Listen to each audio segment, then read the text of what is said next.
yangu kuna Zimbabwean mazofa. Ndatenga stand yangu kuna Zimbabwean mazofa. Pandakapedza kubhadhara mari yangu, ndichida kunosima miti yangu, kanosvika kustand kwangu ndikanosima miti, ndikadzoverwa miti yangu, vana vacho vachidedzera kuti panapa pana stand. Zimbabwean mazofa achidedzera kuti uyo wake zvakadaro, handingamiswi nevana vavo kuti uregedze kuuya uzovaka. Saka ndakaizomangara pano. Wakatenga rini? Ndakatenga last time na December.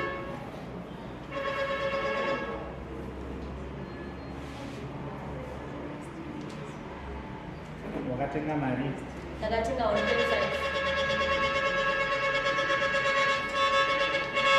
Yakakura sei nzvimbo iyi? 20 by 20.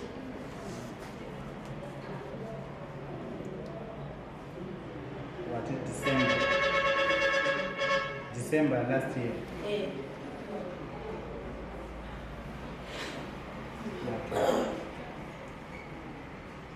Tichada kunzwa kuna akamirira Zimbabwean. Zita ndiyani?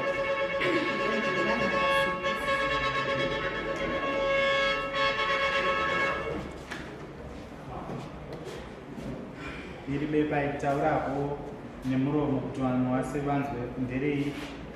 Bepa takanga kwa headway henhau yakaida moyeni nekuti kwavo takatenga stand muna December vari kunyepa.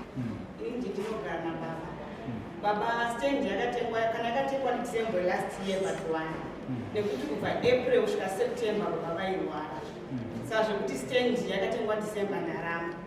2 Zita rako ndiye? Yolanda Kazingisi. Okay.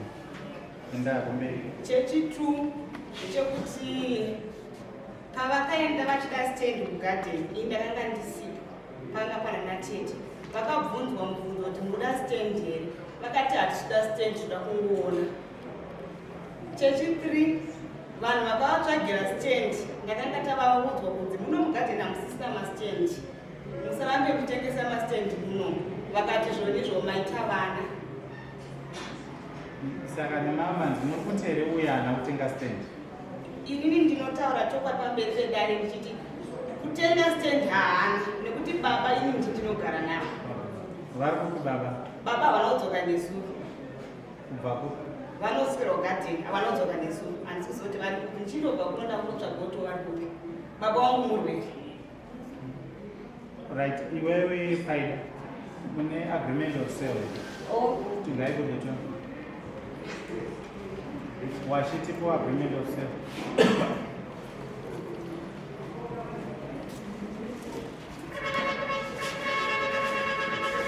Grace ariwe. Grace ulichiita nyaya. Inini ndinotakura baba. Baba ari? Baba vakutaura. Zebediya. Taura chii? Inini ndatwara huku pamberi pedare, pamberi pamambo wangu ndatwara huku vangu. Inini pana Paida uku ndinoda mubvunzo wangu wokuti ndadabasirana mubvunzo kuna Paida. Tendurai kunoku ruzivo rwenyu maererano nenyaya iyi. Ini ndoda kuziva kuti baba vangu varaita musha ndogara navo. Baba vangu panzvimbo yavari kutaura. Saka nemamwe manzi muri kuti hapana kutengeserana kwakaitika? Hapana, chitupa chababa vangu nemawitness kana vana vavo isusu hakuna pandakamborasana kana kuti pandakamboenda. Ndani 44 years ndiripo. Chitupa chababa vangu chavakashandisa nemwana wavo akamira kuti vakuratidzwa stand vakunobhadhara. Nepavaribhadharirana mari yavo kana kuti hama yavo kana kuti mukoma wavo mumwe chete ndiye wandiri kukupira. Kuti chitupa chababa vangu tazinzwana. Barbara ari kwenu? Avapo. Alright. Komunyaradzi? Avapo. Alright. Vadare tichakumbira mutibatsiro kana muine mibvunzo yamunayo kana zvinoda kunzwisisa. Ndobvunza nayo. Baba vakaona kuti ndakaona wakati ndobaba tekisira. Ndobaba ndionera. Ichisa muntu uya ndanoita zvekuchakira mumisisi. Ndo vakanga vari papo. Rai baba. Ko vana ava vanozviziva kuti vakatekesa kugati. Chakaita nechakaita kugati baba vavo nasekuru vavo vakacheka chimba vachifunga kutekesa muchini. Kana mazuva ranhasi vane nzvimbo dzavanoti vanoita sei vari kutekesa. Takaenda kugati tikasvika kugati Barbara aripo. Barbara aripo vachibvatisatidza chinhu vakati journalita sei yatitengesa chibeka chetu vamene zvakanaka. Sekuru vakapiwa mari yavo. Vakapiwa mari yavo. Chakunetsa chekuti zvinotaura kuti vakapiwa vana journalist. Vakatosvika pakwedu vanonzwa vachitaura kuti ivo vane vasimo vacho vakatobata kwakwa kuti masai kuno vapigwa ngowo maererano nenzvimbo iyo.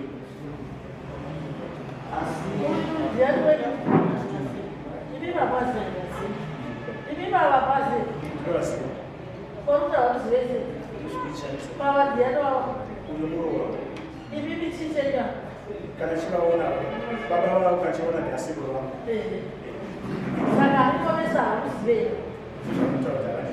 asi isu vatakaenda chitsvaga nzvimbo ndo takatotora vanhu vose takaenda navanhu kugadheni baba vakati vakuya kumukoti ndizochaura kuti ndakatengesa chigadheni akundisungwa nemapurisa kuti tese zviri nani kuti amai vakatosenga mari yavo asi vana vakaita sei vana vari kuramba baba vakutaura kuti mari ndakacha kuti tipamaya mari yavo akurewachaiwana saka mai vanga vaite sei nava vana ndototi iye nhasi baba vakachifanira vauya panapa kakuvafonera vafombi chaivo chaivo sabhuedu spiri guru nyaya vari kuiziva. Zita renyu ndiani baba? Abraham Guru. Abraham Guru. Ndototi kusaya kwavaitira vana vacho kutazama kuti vasai kungo vapirwa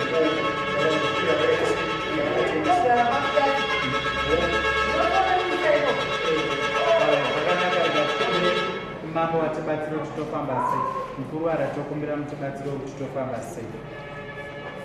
Mataura kuti baba avanzwe zvakanaka. Baba vedu vakadzika kwavakabva. Saka izvozvi havasi kunzwa zvakanaka. Zvinoita kuuya nhombo yedu. Zvoda munowana. Inini nyangu yakaenda kucivil court. Sekuru ndikatoenda nawo kucourt civil court. Vakanobvunzwa najaji kuti sekuru makatengesa here stand. Wakati stand ndakatengesa asi vana vangu ndowakuramba kuti avaiyawo vake. Saka pandakaenda kumapurisa mapurisa akanditi nyenyuka tichakaemaenda kwachief tozvira tichikutonga inini. Sekuru vakabvunzwa najaji vakabvunza kuti inini ndakatengesa state.